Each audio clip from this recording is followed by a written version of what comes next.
Bismillahirrahmanirrahim. Assalamu alaikum, dear students. We are here with the third lecture on the course pedagogy or translation pedagogy or pedagogical approaches in translation and interpretation. And today's topic, as you must have gone through this and you must have read it, is Rethinking Translation in 21st Century, and it was the article given to you for advanced reading. And I am so hopeful that you have read it and you have taken your point out of this article for more discussion or maybe some questions. Let's start with a question here. A question arises here. In a course which is pedagogical approaches, why we are coming back to the definition of translation, why we are saying that we need to rethink translation in 21st century. The quick and simple answer to this question is that the translating, the concept of translating itself has changed over the year. There was a time, and still people believe, that translation is just transferring meaning of the source text into the target text. And people also talk about the equivalence and kinds of equivalence and so on. The focus in this concept of translating and translation is on the linguistic activity of translation, whereas we are talking about the 21st century, the concept has widened into a large extent, although it has brought new concepts, new ideas in its definition, as well as the concept has become a little complicated, the translation or translating. Mind you, it is not a discovery. I'm sorry, it is not an invention, it is a discovery. The process was like this, but now, by virtue of the research in the field of translation studies, the research has discovered that the process of translating is not so simple. So this cannot be described with these simple words as transferring the meanings of source text into the target text or target language. Since we are going to learn the pedagogical approaches for translation and interpretation, and we suppose that we are going to become future translation teachers, so we need to rethink the definition of translation. We need to think in the meaning of translation in its complicated form. Hence, that is the reason why we are going to talk about this topic again. For discussion in this on this topic, I have three main subtopics. We will start with an exercise. Number two is overview of the conventional definitions, and the third and the last, we will try to find a definition which covers almost maximum aspects that are there in the activity of translating. Dear students, this is a recorded lecture that you are watching right now. But I will tell you the way how to do the exercise outside the classroom, not inside the classroom, because during the lecture you will not, if you have time, do it after the lecture, But if you don't have time during the class, do it outside the classroom individually and in a group. That shall be explained after some time. In this exercise, we start, I mean the students, you people start with giving some definition of translation. Each student is required to write a definition or definitions he or she thinks that it fits in translating activity, or it depicts the activity uh, in a better way. If I have a class, face-to-face class, I would ask the student, okay, do the activity. Each student, 5 minutes given to each student for writing a definition or definitions for this phenomenon called translation or translating. You do it. If you want, if you think you have time right now, you can pause this lecture right now and do it for 5 times. Write down, each student writes the definition. Then here in this slide you see some of the definitions, and these definitions are not have not been taken from a book or from the scholars. These definitions basically have been collected from one of the previous classes and from the students like you. So you see the definition, the Arabic definition is نقل الكلام من لغة إلى لغة أخرى. Again, the transfer of meaning from one language into another. Translation, second definition, which was taken from one of the students, is translation is conversion of meaning from one language into another language. Think about the word conversion. Number three is translation is writing process from source language to target language. See the word writing process here in this definition. Number four is the act of translating the meaning of SL into TL.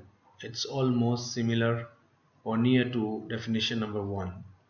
Number five is written activity that comes from one language to another. Again, we can see the resemblance of this definition with definition number three. Six is here amaliyatu naql wal aks.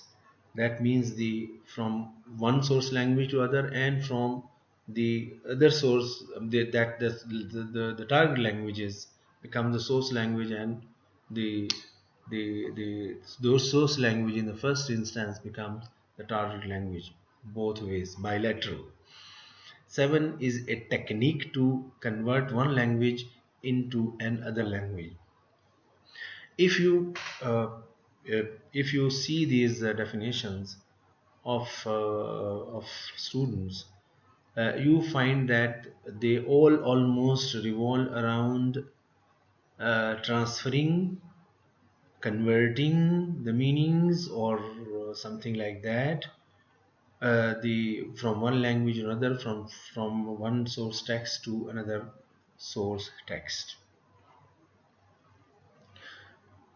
They look very simple. In this definition, of course, translation looks very simple, straightforward activity, but it is not so simple and straightforward activity, as we shall see in the subsequent part of this lecture. According to this exercise, which is a part of the exercise, I also asked the students in the first phase, they have written their individual definition of translation. In this phase of the exercise, they are asked to sit in the group of 2 or 3 students and discuss their coined definitions among themselves, and then try to make one definition that represent each group.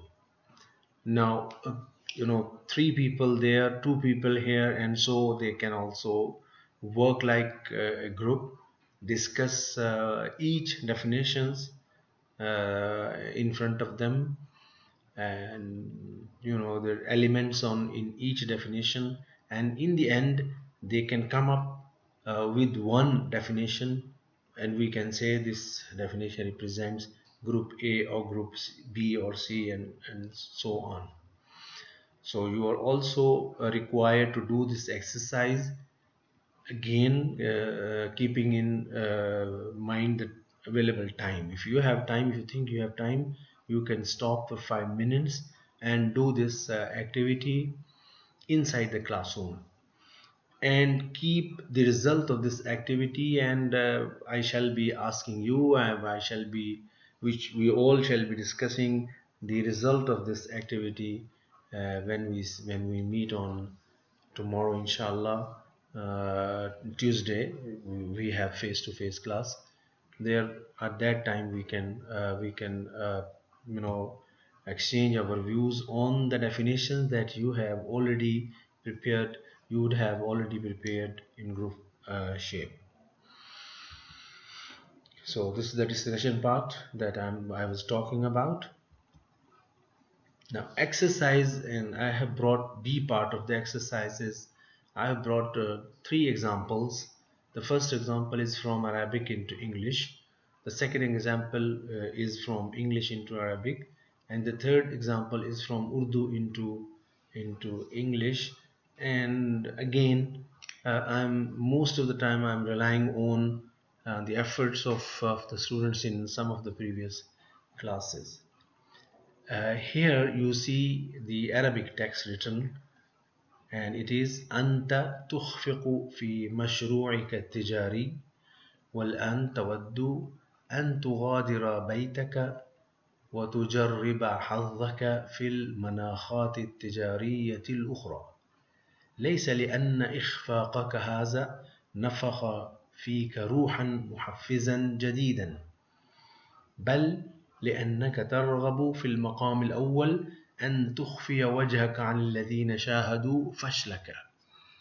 I hope there is no need to translate the whole text, but briefly it is talking about that you have failed in one of in your commercial venture, and now you want to leave your home, leave your environment, and try your luck in another business climates or environments. Not because your failure has and this is the part نفخ فيك روحا محفزا جديدا. This is a part that I want to discuss with you in detail. Not because that we can say your failure has given you a new spirit, new encouragement, but because you, in the first instance, you want to hide your face from those people who have witnessed your failure. This is the general quick translation of the paragraph, but we are going to focus on this part of this red part. نفخ فيك روحا محفزا. And I have you see the translations: breath in you a new spirit, in springing you a new spirit, give you a new encouraging spirit. Three different translations are here. New spirit, I mean ruhan jadidan, new spirit in the first two translations, I'm sorry. But in the third you see new encouraging spirit, and the translator is, of course, in the first two translations the translator has just skipped the word muhaffizan, which means motivating or encouraging. But in the third translation we see that the translator is including the word muhaffizan also, which is encouraging spirit. Nafakha fika, and for the ruhan we see spirit in all these three translations. But the nafakha fika, breath in you, this is number one. And in springing, nafakha fika, in springing, and maybe the pronoun for you can be used in here before or after this. And then the third one is give you a, and then the new encouraging spirit is nafaha fika. If you take the word nafaha, the verb, Arabic verb nafaha, it is like this, and I'm going to this is, if when you try to really breath, if you try to really pour something which is intangible in some other entity, nafakha fika ruhan muhaffizan. So breath in you, and one way in springing anew, which is inside, but the nafakha fika is coming from outside, and breath is from outside, and also give you is from outside. In these three translations, we see that each translator has understood the phrase nafakha fika the way he or she could, or he or she thought suitable, and then hence translated. I will conclude this. I will discuss this point when we go to the next phase. This is it. This is only the same thing that I have said in the previous slide as well. You see the creativity. We see that the innovative, good and useful ideas. Nafakha fika ruhan, brings something new. Then the personal understanding, as I have told you, creating with the help of the imagination. Nafakha fika ruhan muhaffizan. There is a kind of imagination, something different that attracts intellect. So the point here is that the the translator is inspired uh, from different aspects of the word, or the meanings that can be interpreted, or this phrase that can be interpreted from different aspects. So each translator is taking his or her own way for this purpose, and hence the difference in the translations. The second example is the memory of man is generally bad except for the offenses he receives from his fellow men. This is example from English into Arabic. The memory of man is generally bad except for the offenses he receives from his fellow men. And we have one Arabic translation under this: Inna zakirata al insani, that is the memory of man, is generally bad, is sayyi'atun, generally bikulli bishaklin amin, except is ma'ada, for the offenses, ma'ada al-isa'at, he receives, allati yatahammaluha, receives from his fellow men, yatahammaluha al-insanu min zumala'ihi. I believe that the main idea of the original text is clear in your mind, that the human memory is usually weak, is not good, except the bad happenings that he has received from other fellow men, especially from the friends, and from the relatives, the closest people. So the you can see the translation here in Zakirat al insani sayyatun. Here you can see that the translator is trying to follow the source text, in a literal way to some extent, except one thing, that offenses he receives, it has been translated التي الإساءات التي يتحملها, because the receives from is that those offenses reach the man, but here الإساءات التي يتحملها that bears the man or that person from his fellow men, from his fellow, you know, from his friends and so on. This can also be translated, although here you see only one translation, but this can also be translated in different way. For example, the word generally here it has been translated بشكل عام. It can be said عموما أو في الأحوال العامة أو في يعني على وجه العموم. يعني هناك that means there are different phrases, Arabic phrases that can be used for generally.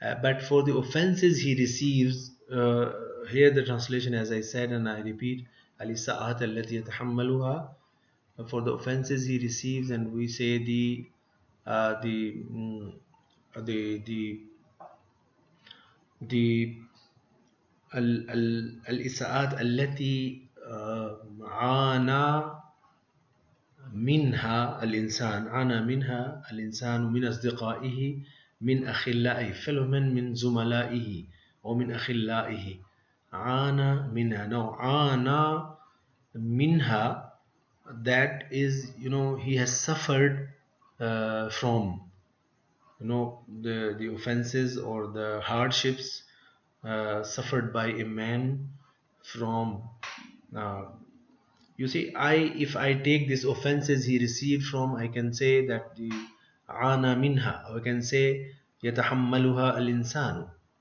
أو يعاني الإنسان من هذه الإساءات أو من هذه المتاعب التي يسببها أصدقاؤه. I hope I'm little bit very short. I'm giving you a very short example here, but focus is on offenses he receives. So we have different phrases for the translation of these offenses he receives from his fellow men. But mind you, they are not simply different phrases. They actually reflect the different interpretation, different understanding of the text in its context. So this variety of translation for one piece of text give us some idea that if this given translation is, we can say, is the transfer of meaning from the source text to the target text, what about the other, where the translator is trying to uh, include his or her own understanding of the text in his or her translation, as I have indicated too. If I do not follow the written text, but I follow what I have understood from this written text, so I would use the different phrases in Arabic language for the translation. Now take the third example, which is from Urdu into English. बाजीचाए अतफाल है दुनिया मेरे आगे, होता है शबो रोज़ तमाशा मेरे आगे. I hope you know this. It's a very famous poetic verse by Ghalib.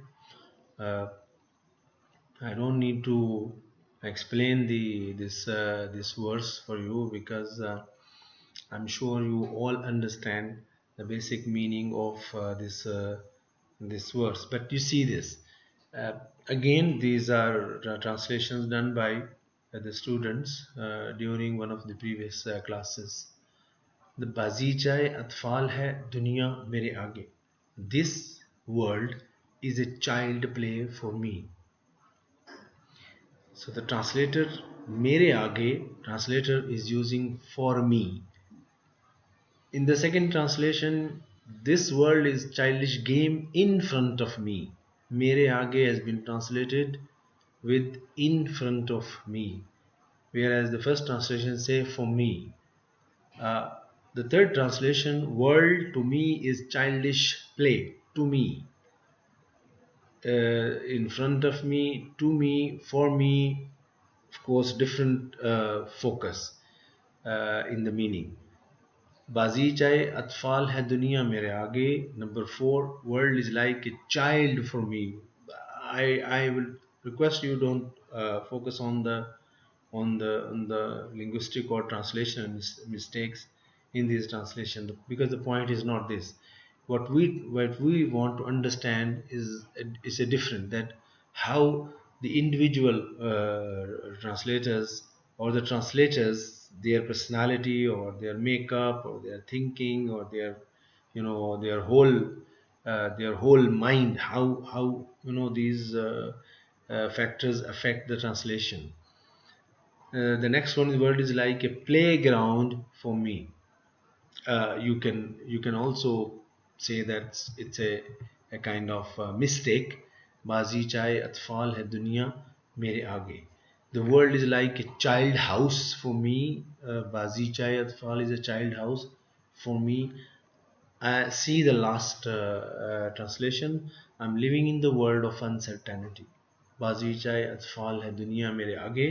I'm living in the world of uncertainty. You see the 1, 2, 3, 4, 5, 6, 7 translations, and every translation, each translation is unique in its own kind, in its own form.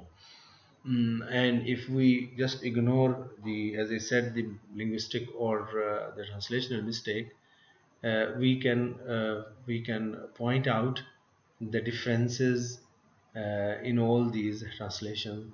Okay, the second part of this verse is that hota hai shabo roz tamasha mere aage. Incidents happen day in and day out before me, mere aage. Incidents happen day in and day out before me. I think I need a repetition just. The third one is a continuous show round the clock. The next, which is fourth in this slide, as game is playing from day to night. The next is it creates different situations and stories in every new day. It creates different situations and stories in every new day. Different situations and stories. I think it's very simple that we can object. We say where is the word situations and stories in the original text. होता है शबो रोज तमाशा मेरे आगे. शबो रोज, and even we can say shabo roz, which is night and day. Shabo roz, shab is night and roz is day. So where is the meaning of shabo roz in this translation? But in the overall, we can see that the understanding of the translator has been reflected. Uh, it's very clear here. Every day is a new day for me. And last one, as it changes every day. Hota hai shabo roz tamasha mere aage. What is the purpose? I have given this. What is the purpose of this exercise part of this lecture? The purpose is that uh, we are here discussing the how to define translation in 21st century, or rethinking translation in 21st century.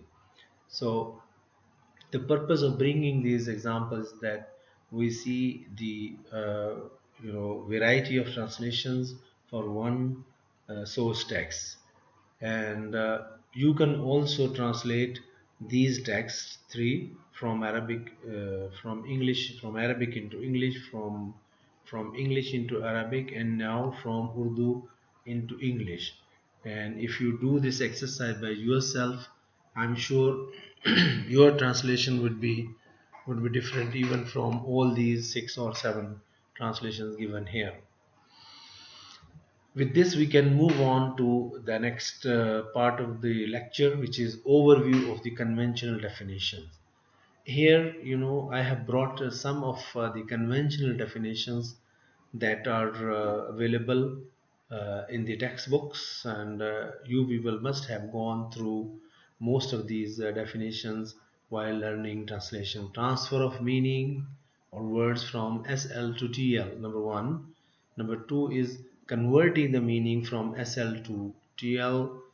Number three, making the sense of text which is going to be translated.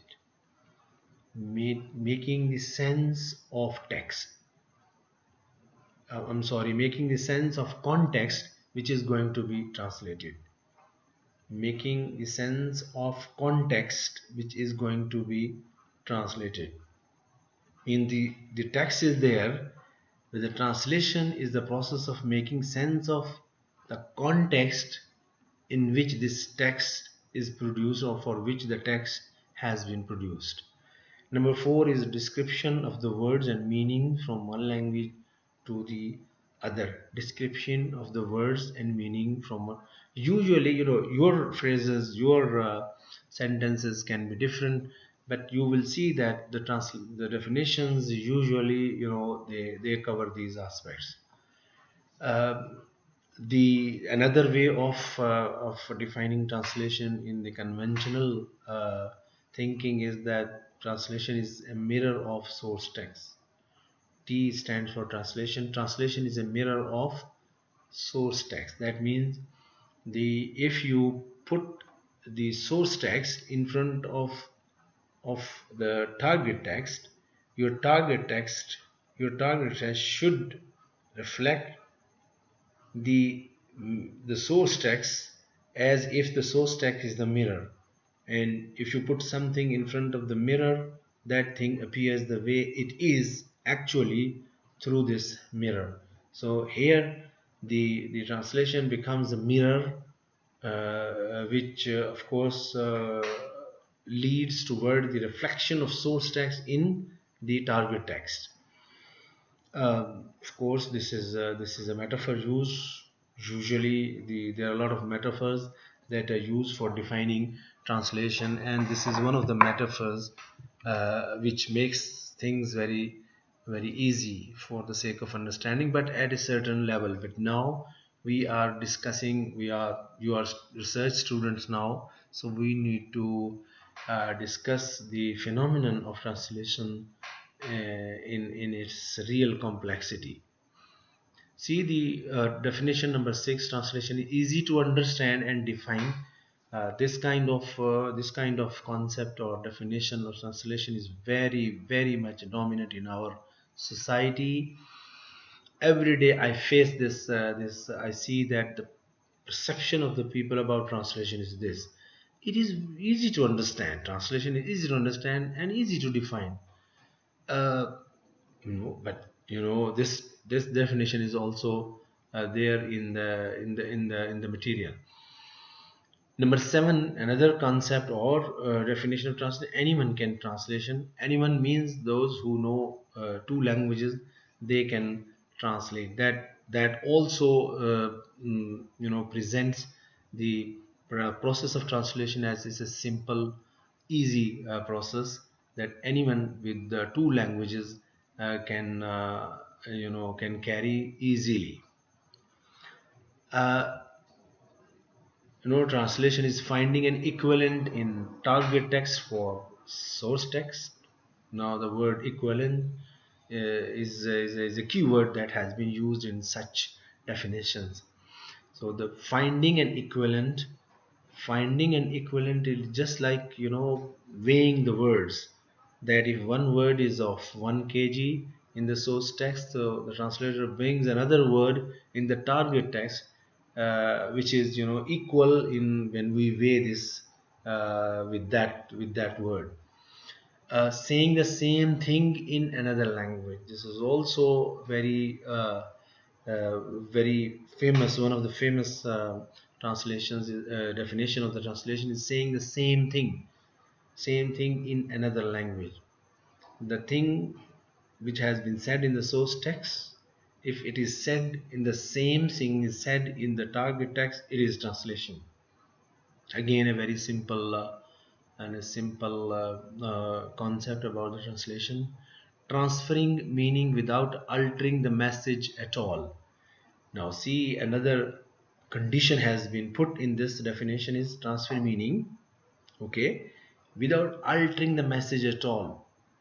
uh, I think I just quickly I can say that altering the message and without altering the message at all is a near to impossible, because the translation is in that sense is unfaithful, always alter the message in some aspects. And it is not the translation's mistake, it is not the translator's mistake. There are other factors that affect that kind of alteration in the message of the source text.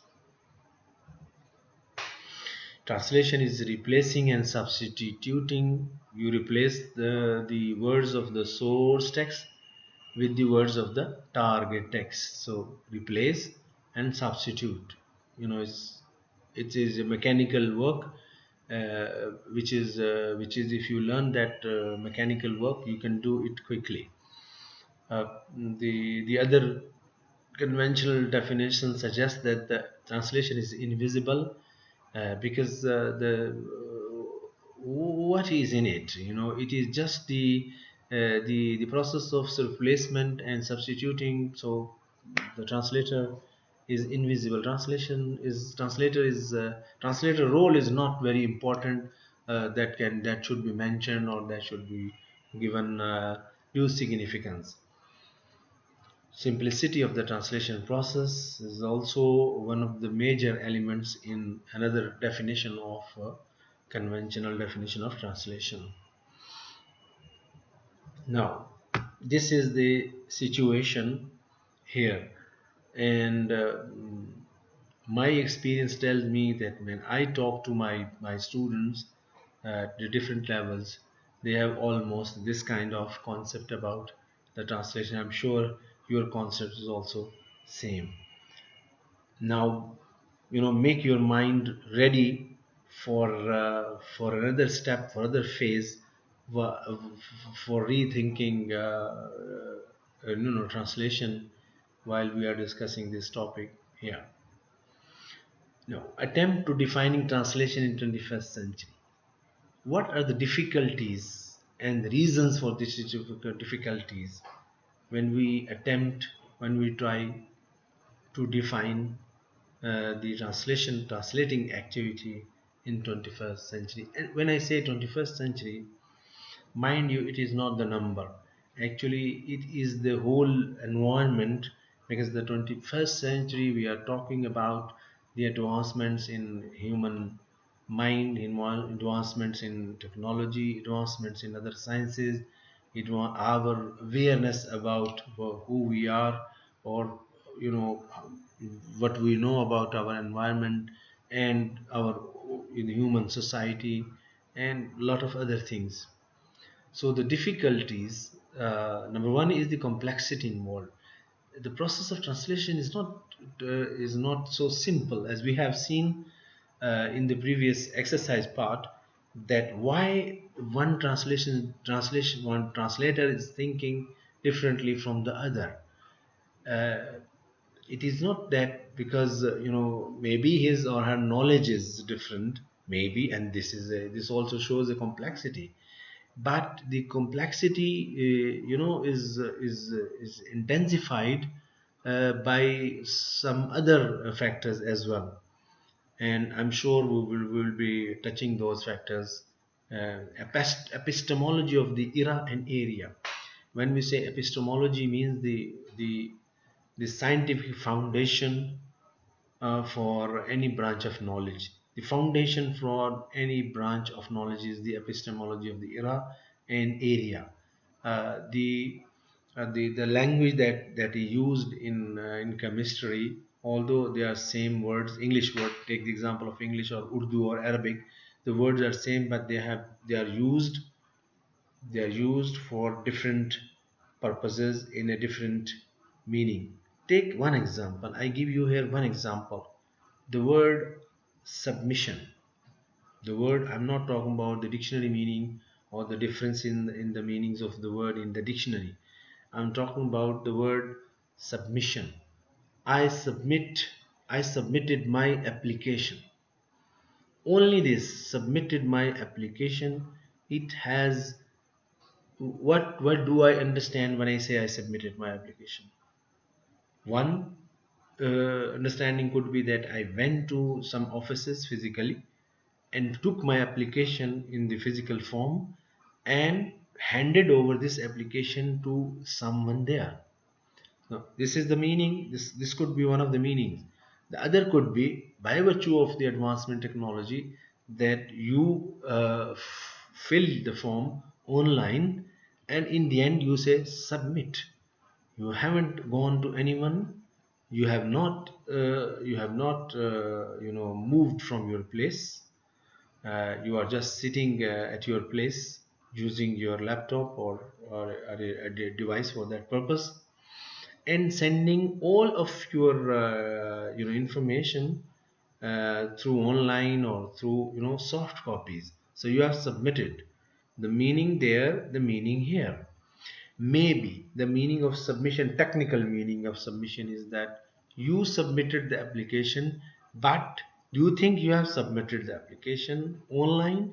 But there are other steps, and those steps have not been completed by the systems, by the maybe the other institution involved in that submission, and within the system you say I have submitted. The system developed by that institution says your application has not been submitted. The meaning of submitted or submission would differ in this case. I mean submitted from my end. The system, I mean the computer system or the software system developed for that purpose would say your Mr. A's, which is me, application has not been submitted. I say I have submitted. So there could be different means, so epistemology of the era and area. Uh, I'm here, perhaps I'm talking about the terminology as well that are used. Terminology is used in different areas. Same word is used for different meanings in different disciplines and branches of knowledge. This can also be another example. Variety of text. When we translate, let's say, the legal text, the the the process of translating, strategies of translating legal text or medical text are different from the strategies used for the translating of literary text, religious text, or other kind of creative writings. So the point here is the variety of text and the processes are different in different areas. So how can you say that it is transfer of meaning from one language into another? Because the cognitive processes, because the technical processes, because the strategies prescribed by the experts are different in these different kinds of texts. Another difficulty is that everything is influencing translation. When I say everything is influencing translation, I hope you remember what I said in perhaps lecture number 2 of the other course, which is Translation and Cultural Studies, that when we talk about the cultural and ideological turn in translation, we are talking about the external factors that affect the process of translation.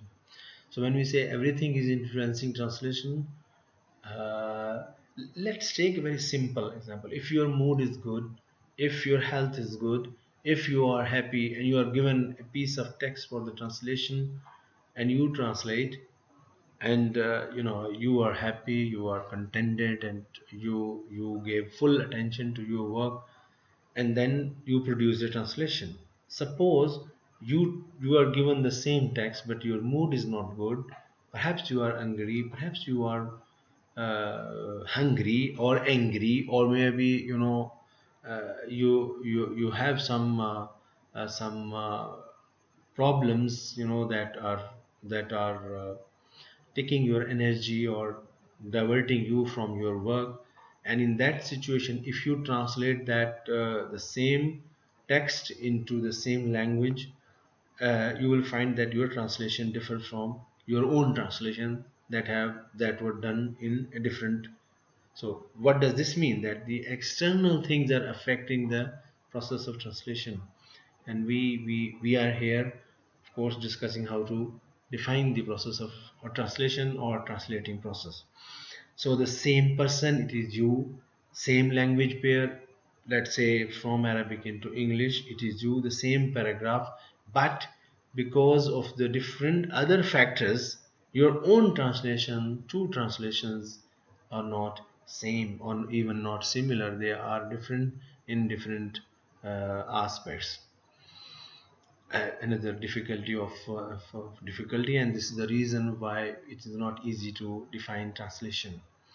Another difficulty for defining the translation in 21st century is that we need to understand the difference between saying almost the same thing versus saying the same thing in the target text. We translate from the source text into the target text.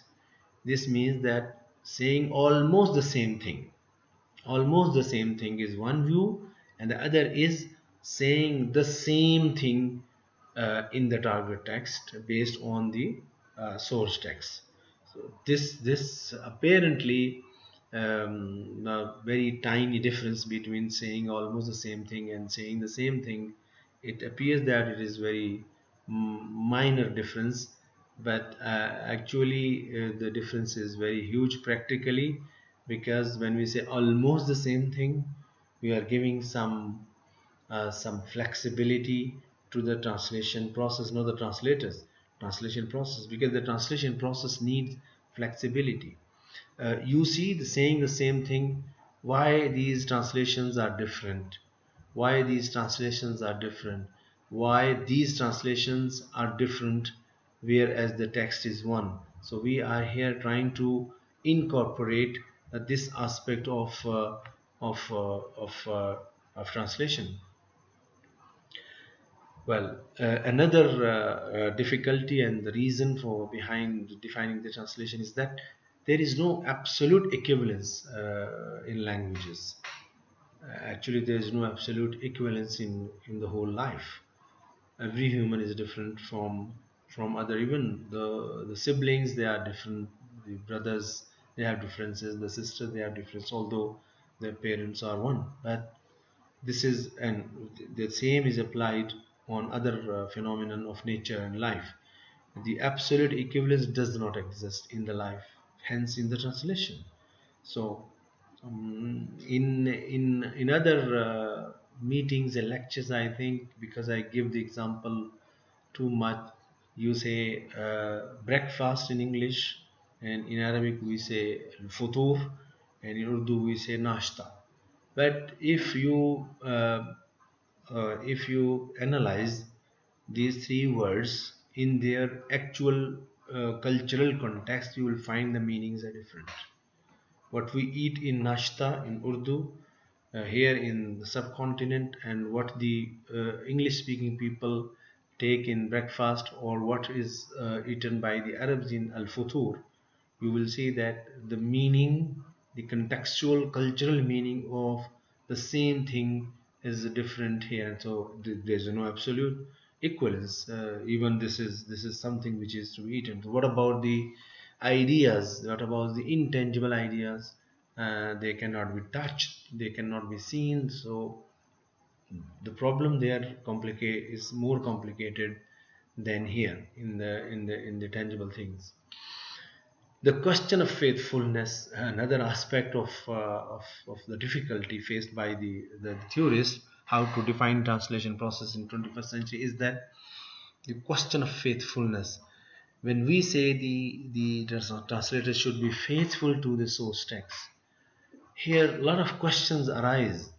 Of, faithfulness, primarily which comes in the mind, is faithful to the source text. But there are other questions as well. Faithful to maybe the publisher, faithful to the target reader, faithful to himself, the translator, faithful to his own or her own ideology, faithful to the political system, faithful to the client who has given this work and the money for that work. So the question of faithfulness is not very simple, we are living in the 21st century, and the epistemology of the 21st century is such complex that things are not so easy to understand, and then of course further explain. Text embedded with a network of sign in SL and TL text. The both the text, source text and the target text. Every text is not mere the combination of letters or words or sentences or syntactic structure or grammatical, you can say the grammatical structure, or a writing in a grammatical according to the grammatical rules. Actually, every written and spoken text, small or big, whatever, is embedded with the network of signs in the source language. If one story is created written by one of the authors in Urdu, so this small story, short story, is not just the combination of words written on a paper. Actually, it has lot of signs in the culture of those people, in the culture of that particular society, in a particular time era. Time is also very important, because the societies are also changing with the change of knowledge and technology and living style. So the difficulty of defining translation in 21st century, the source, another source, is that the text, source text itself, and on the other hand, target text itself, they are woven with the networks of the signs in SL and TL. Um, Let me give you here one example. We say marriage, the word marriage only. So we in Urdu we say shadi. We in Arabic we say azawaj. Uh, but if you analyze the societal meanings, actual meaning, connotative meanings of shadi, the traditions, customs involved in ceremonies and so on of the shadi in our culture, in some continent the meaning is different as compared to the word marriage in the Western culture. The word marriage, how it takes place, what are the customs there, what are the customs here, shadi, and what are the customs in the Arab world, azwaj, in the 21st century, maybe, or in the old ages, whatever it is. But you see, the word itself, when we say the word itself, is embedded with the network of signs, the cultural signs in a particular language. So we cannot detach the word that it is just a mere dead word, and with when we say azwaj, which is zai, wow, alif, jim, or marriage with the spelling and shadi with the spelling, and we say this is the meaning and my job is done. Yes, for certain reasons your job is done as a translator, but the defining the process of translating, we are not we are not facing the a simple or straightforward situation here. Yeah, the text is also embedded with the network of signs in source and target culture. I said ideology, ethics, politics, and identity. I think the example that I have given, very small example that I have mentioned here, are enough to understand the whole thing. Globalization is another factor that have really affected the interactions between the nations. See, the communication means have become so advanced that by virtue of the technology we are now connected virtually with the whole world. And the migrations also, we are not facing this problem, although Pakistan has faced this problem.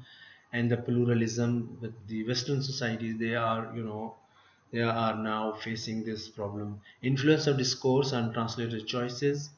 The translator, when he or she translates something, he or she has some linguistic discourse, that is the dictionary preserved in his or her mind, that is used at the time of certain phrases, certain words, certain, you know, peculiar styles, writing styles, and that are reflected in the process of translating. So in this, all these difficulties and reason actually cause make the process of defining the translation very difficult. Hence a change in the concept. To seeing the difficulties and their reasons, now we are coming to the changed concept of translation in 21st century. With this, we can say easily that translation is not just a mirror. No, it's not just a mirror as we have seen in the previous conventional definitions of translation. It is a process of self-creation and mutual creation. When we say self-creation, it is the role of the translator here.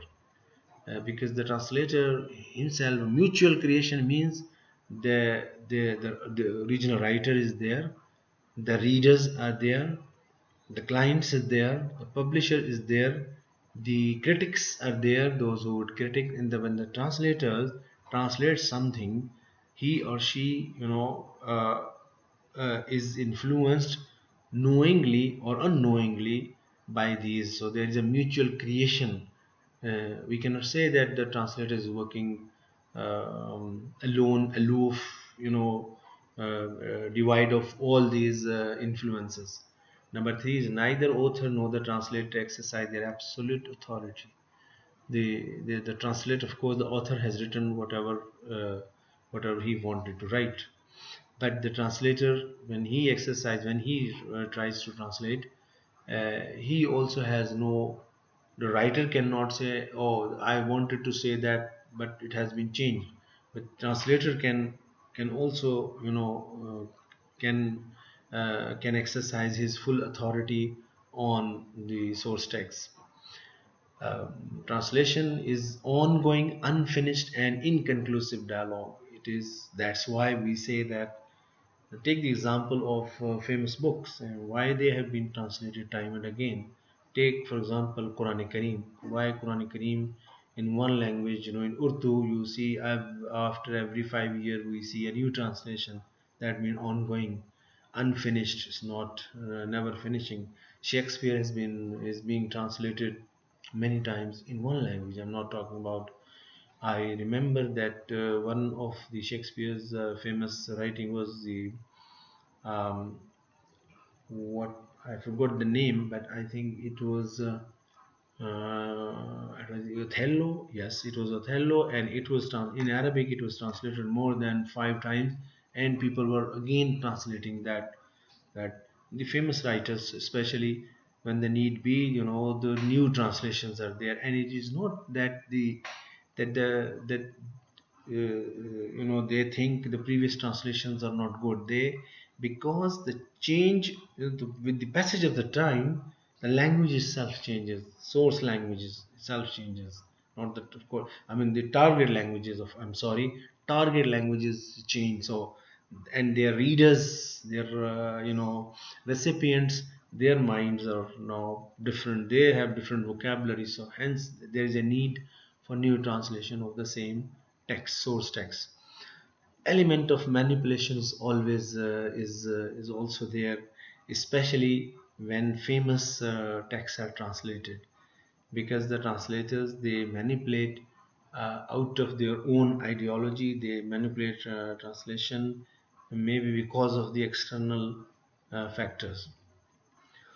uh, Relevance of theory to defining translation. What do we mean by that? Relevance of theory to defining translation is that who commissioned the translation of this precise text. When we say who commissioned the translation of this precise text, this means that who has given the guidelines for the translation of this precise text. If a work is handed over to a translator for translating it from one language to another, the tradition is that if it is given from an institution, the institution provide the guidelines. that when you translate, take care of this one, two, I mean, instructions for the translators to translate that particular text. The question here is in the theory, who commissioned? Because this who is very important in defining the process of translating of that particular text. Who the target who the target reader is. This question is also very important. If who the reader is, if the readers are kids, target readers are women, target readers are youngsters, target readers are this or that, the followers of some religious sect. The target readers that also, give a message to the that also affect the translation process. Why we were chosen to translate it? Why these translators were chosen to translate it? Why not others? Those who chose the translators, why did they select them? Why not others?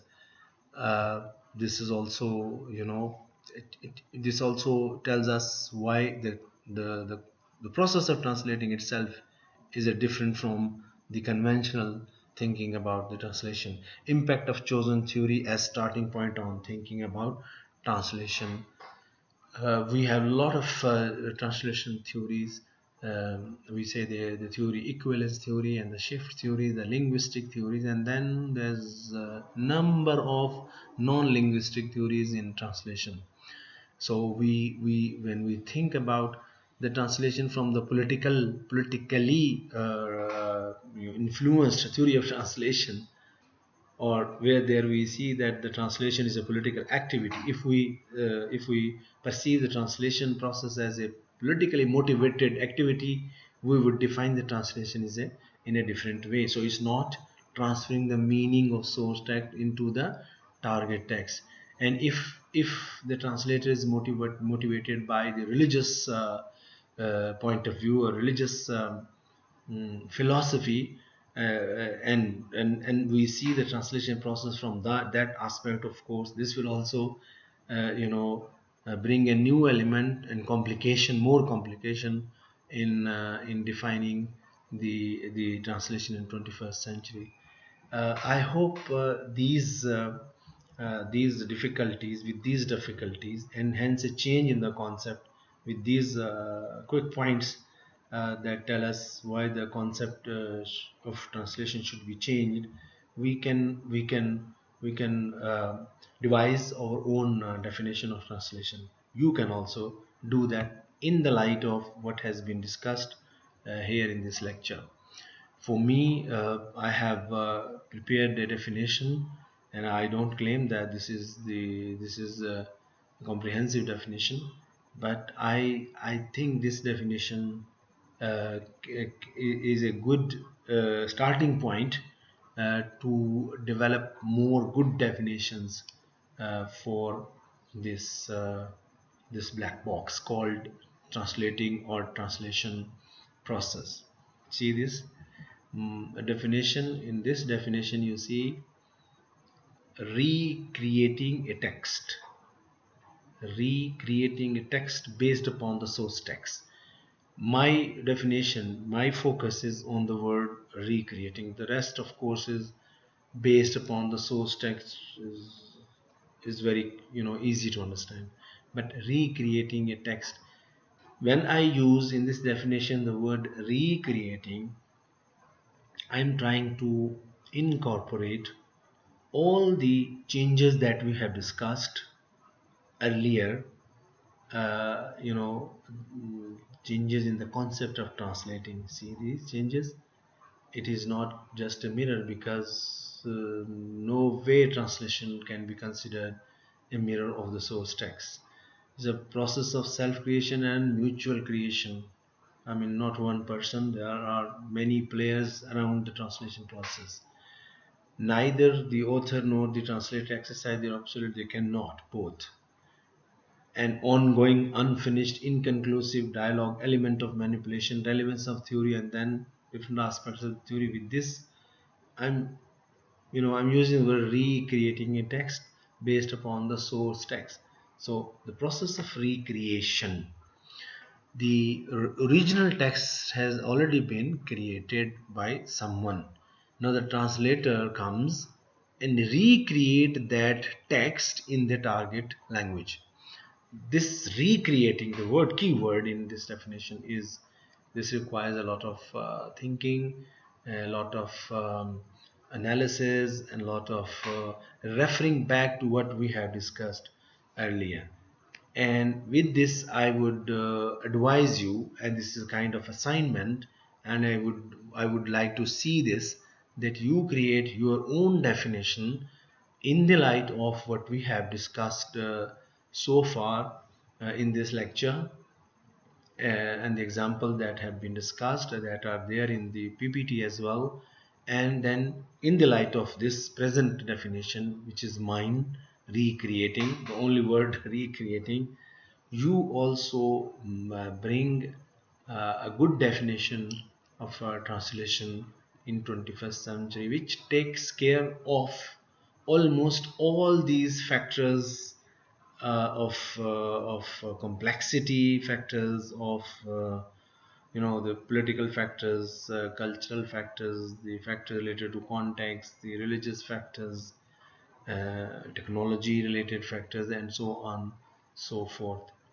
With this, although my lecture is over, but in the end, as a treat, I want to present a very good example where from Quranic Kareem, where you can relate the whole discussion. See this.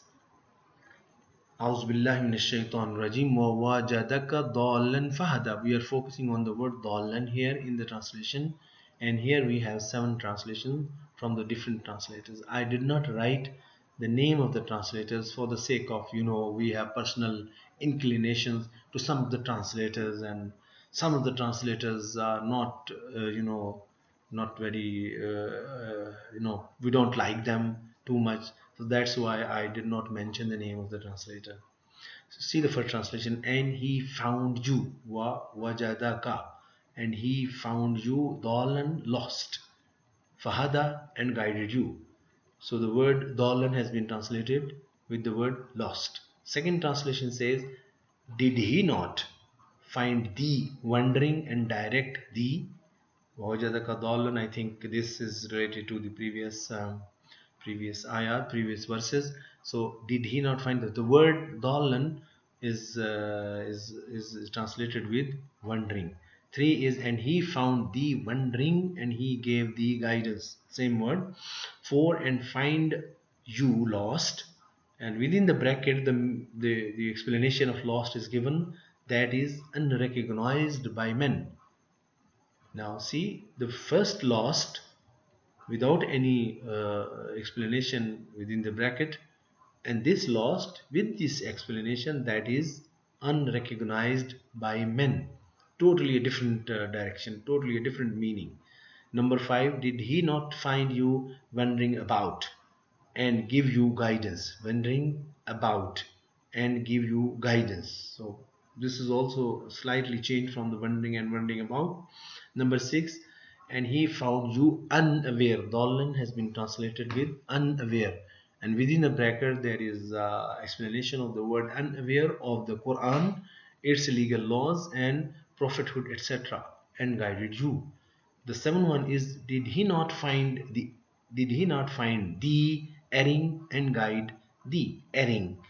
Um, I think a lot of, if you say the lost with this meaning, number 1, it is going on the right, on the left extreme, and the lost in fourth translation, that is unrecognized by men, is taking us to the opposite side. And number 6 is unaware of the Quran, its legal, and it shows the particular mindset as for the belief in the prophethood. So the word itself is dalan, and we have seen here in these translation that different ideologies, different interpretations, different thinking, different belief system have been reflected in the translation of just single word in this Quranic verses. Lost, wandering, wandering about, lost, another meaning, and unaware, and then erring. So what I was saying is that you write the definition. This is the slide actually just related to this one, that you also create your own definition for translation. But my suggestion would be that you spend a lot of time on thinking these 7 translations of single word. With this, uh, I have finished my talk on this topic, and most welcome your questions and discussions when we meet tomorrow. Inshallah, take very good care of yourself, my dear students. Thank you very much. Assalamu alaikum wa rahmatullahi wa barakatuhu. And bye bye.